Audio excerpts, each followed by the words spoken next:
Hello hi welcome to Prerak reality. ఈరోజు అయితే మనము దమ్మాయిగూడలో ఉన్నాం. దమ్మాయిగూడలో మనకు ఒక బ్యాంక్ వాళ్ళు సీజ్ చేసిన ఒక ఇండిపెండెంట్ హౌస్ చూడడానికి వచ్చామన్నమాట. ఈ ప్రాపర్టీ వచ్చరికి మనకి 150 స్క్వేర్ యార్డ్స్లో ఉంటుందన్నమాట. అండ్ బిల్డప్ ఏరియా వచ్చరికి మనకి 750 SFT గ్రౌండ్ ఫ్లోర్లో ఉంటుందన్నమాట.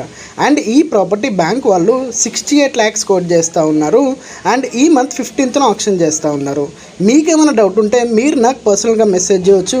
And don't forget to follow our page Prerak reality. And మీరు హైదరాబాద్లో ఏ ఏరియాలో బ్యాంక్ ఆప్షన్ ప్రాపర్టీస్ చూస్తున్నారో కామెంట్ బాక్స్లో మెసేజ్ చేయండి, మీకు ఆ ఏరియా ప్రాపర్టీస్ పంపిస్తూ ఉంటాను. అండ్ మీరు హైదరాబాద్లో మీ ప్రాపర్టీ సేల్ చేయాలనుకుంటున్నారా, మీరు నాకు పర్సనల్గా మెసేజ్ చేయొచ్చు. Thank you very much.